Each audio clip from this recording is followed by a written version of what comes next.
All right, this is Claude from Tailored Fitness, and today we will be going over how to squat.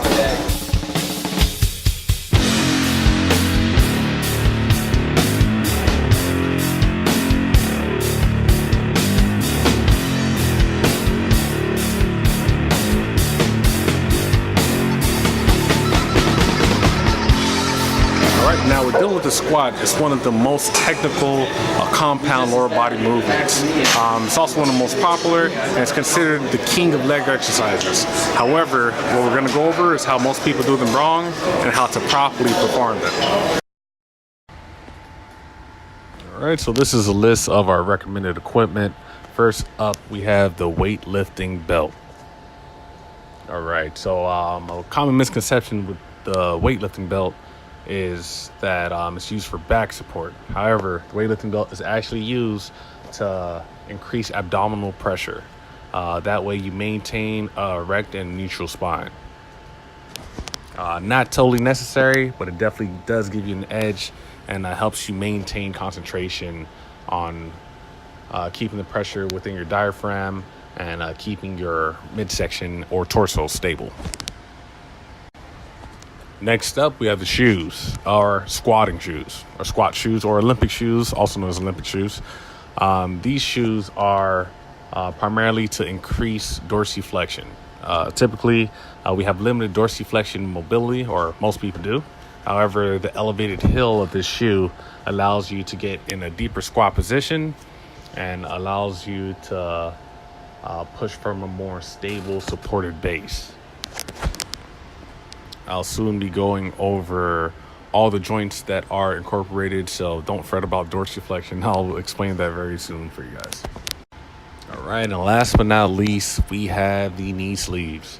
The knee sleeves are there for, of course, knee support and to keep your knees nice and warm so that they continue to stay fluid and mobile so that you have no issues.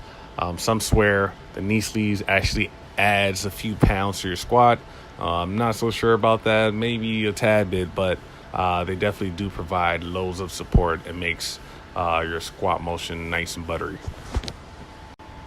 All right, now we're going to go over the joints used during the squat, or the joints that are active during the squat, or the primary joints, I should say. First up, we have the ankle going into a dorsiflexion motion, meaning toes pointed upward towards the shin, right? This is usually the most limiting factor within the squat. Therefore, like I stated before, squat shoes may be necessary for most individuals. And next, we have the knee joint.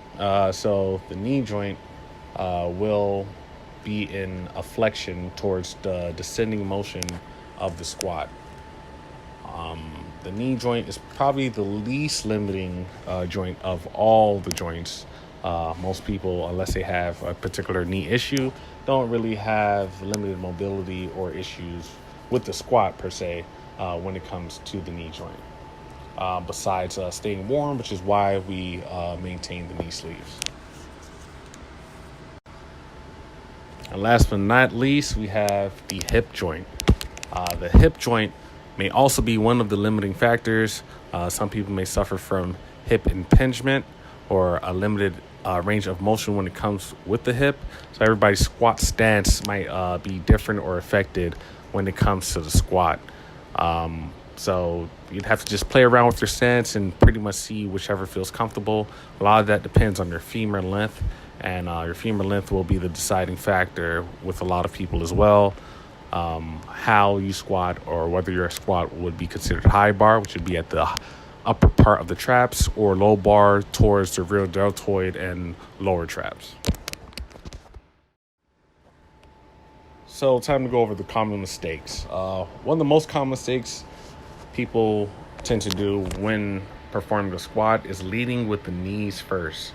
Leading with the knees first puts you in an anatomical position that isn't natural in the squat position, and also puts a lot of shear stress on the knee joints, which could lead to patellar tendonitis or tendon issues within the knee in the long term.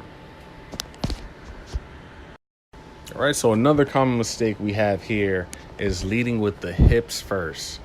Leading with the hips first also puts you in a weird anatomical position, not normal to the human position when squatting. What this does is it puts you in a weird position where your lower lumbar region tends to take the brunt force, almost as if you were performing a good morning. And that is definitely what we're not trying to accomplish, at least when it comes to the squat. What this also does is it puts your torso in an almost parallel to the ground position, when your torso should be almost neutral and parallel to your shin when squatting. So we definitely want to avoid this and avoid any stress that may affect our lumbar region or lumbar spine in more particularly. All right, this would be a more exaggerated version of leading with the hips. Is actually leaning way too forward with your torso. So almost as if you're doing a good morning, which a lot of people tend to do when performing the squat, which really takes away from the maximum growth you could be experiencing or strength building you could be experiencing when you perform the squat properly. Remember trying to target the primary muscle groups as far as the quadriceps, the hamstrings, and the glutes, primarily the quadriceps. All right, so here we have hyperextension of the cervical vertebrae, which basically means tilting your head backwards or looking up. You want to keep the complete spine neutral, so you want your head position to be parallel with the rest of your spine. So you shouldn't be looking up. You shouldn't even be able to see yourself in the mirror when performing the squat. It should be parallel with the rest of your body. So you can only almost imagine a ruler from the top of your head down to your tailbone, and it should all be perfectly straight. All right, so here we have the rounding of the lumbar region, also known as butt winking. At your tailbone, you can see that your butt or glutes kind of go into almost a sad dog position, or how a sad dog would curve its tail when it tucks its tail. So you definitely want to avoid that for any muscular pulling or even like damage to your lumbar region as well.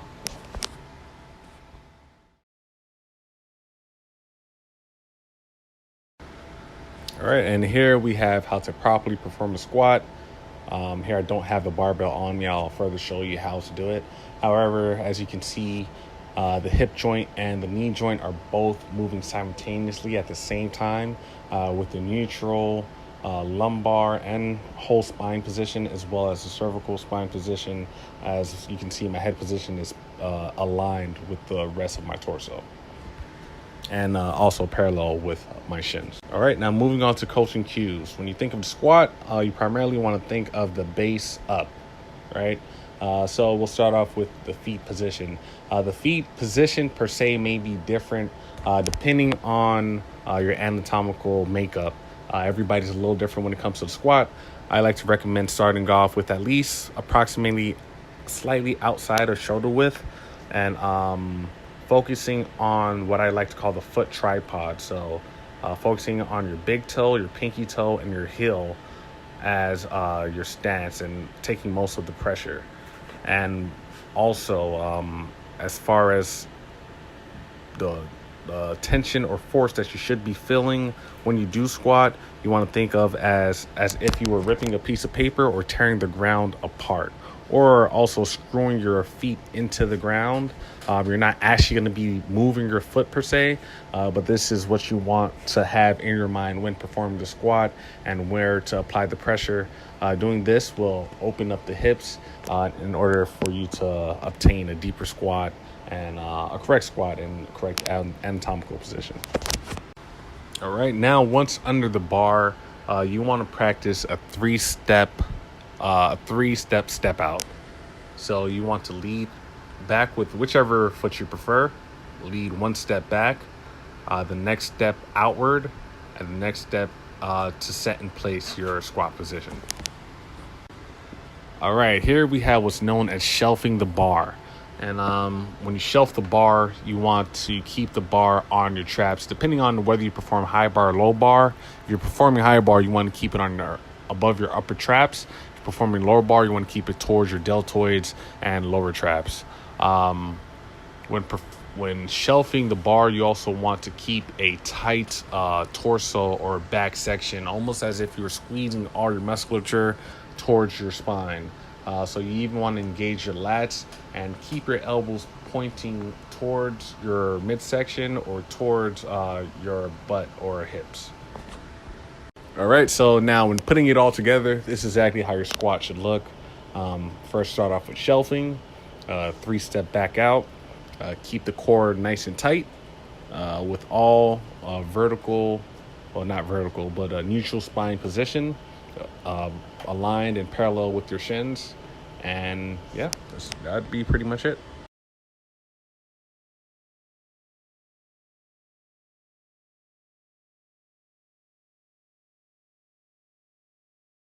All right, so this is how the squat should look, putting all the techniques and cues together.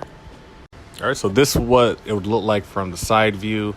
As you can see, before I even start descending on the squat, you can see I'm taking a deep breath, which is known as the Valsalva maneuver. What you want to do is place your tongue on the roof of your mouth, breathe in deep into your diaphragm, making good use of the belt and creating that abdominal pressure, holding it in during your descension.